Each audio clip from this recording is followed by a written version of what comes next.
Economic inequality in America is not a new issue. For decades, the gap between the rich and the poor has grown, leaving a majority of Americans struggling to achieve upward mobility. Traditionally, we've seen political debates focused on one extreme or the other, left versus right. On the left, the call is for more government intervention, higher taxes on the wealthy, and increased social programs to help those in need. On the right, the emphasis is on free markets, reduced regulation, and individual responsibility. But what if the real solutions to economic inequality lie beyond these two polar extremes? What if there's a middle path that addresses inequality without forcing us to choose between big government or unregulated capitalism? First, let's take a step back and examine the core of the problem. Income inequality isn't just about how much wealth the top 1% holds. It's also about the lack of access to opportunity for those at the bottom. We see it in wages that have stagnated for decades, rising housing costs, skyrocketing education expenses, and healthcare that remains unaffordable for many. While CEOs see their incomes soar, working-class families struggle to make ends meet, even as they work longer hours and take on multiple jobs. The American dream, the idea that hard work and determination can lift anyone out of poverty, is slipping further out of reach for millions of people. The first solution to this issue isn't just about taxing the rich or cutting welfare programs. Instead, we need to focus on expanding access to opportunity. One key area is education. For decades, we've seen the cost of higher education rise to astronomical levels, leaving graduates with crippling debt that delays home ownership, marriage, and even starting a family. Investing in affordable, high-quality education from preschool to college is one of the most powerful ways to reduce inequality. But this isn't just about making college free.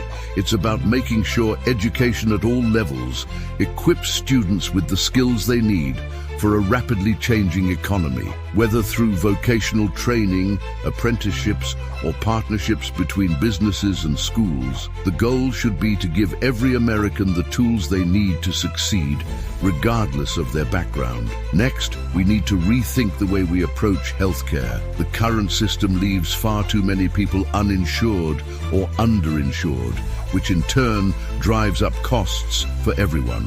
Both the left and right have offered solutions: universal healthcare on one side and free market health reforms on the other. But neither has solved the problem. A middle ground could involve expanding public options like Medicare while encouraging private innovation to lower costs. By allowing individuals and families more flexibility in choosing their care while ensuring that basic healthcare is accessible to all, we can make strides toward closing the inequality gap without abandoning free market principles or overburdening taxpayers. Then there's the issue of wages. For years, the federal minimum wage has stagnated while the cost of living has continued to rise. Advocates on the left call for a significant increase, while those on the right warn that raising wages too quickly could hurt small businesses and lead to job losses. But perhaps there's a middle path that can be found through regional wage adjustments. Instead of a one-size-fits-all federal minimum wage, why not tailor wage increases to the cost of living in specific areas? In cities where housing, transportation, and food are much more expensive, workers need higher wages to survive. Conversely, in smaller towns where the cost of living is lower, businesses could be given more flexibility in setting wages. This nuanced approach could balance the needs of workers with the realities of small businesses. Another solution lies in addressing the rising cost of housing. In many cities, housing prices have skyrocketed, making it nearly impossible for working families to afford rent, let alone buy a home. While the left advocates for rent control and public housing projects, and the right focuses on reducing regulation to encourage private development, neither approach has been enough. What we need is a combination of both. Cities should incentivize developers to build affordable housing while also protecting renters from predatory landlords. At the same time, zoning laws should be revisited to allow for more mixed use and high-density housing in urban areas, creating more opportunities for affordable housing in places where people want to live and work.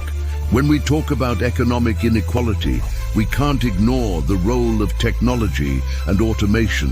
While technological advancements have created enormous wealth and opportunity, they have also displaced many jobs. The question becomes, how do we ensure that workers are not left behind in this technological revolution? Instead of fearing automation, we need to embrace it, but with safeguards. This means investing in retraining programs, particularly for older workers who are most vulnerable to job displacement. It also means ensuring that companies that benefit from automation invest in their workers through profit-sharing programs or employee stock ownership plans, so that as companies grow, their employees can share in the prosperity. Lastly, we must rethink how we tax wealth and income. The current tax system favors the rich, with loopholes and deductions that allow billionaires to pay lower effective tax rates than middle-class workers. But simply raising taxes on the wealthy isn't the only answer. Instead, we could explore more innovative solutions, such as a wealth tax or higher capital gains taxes, which would target unearned income from investments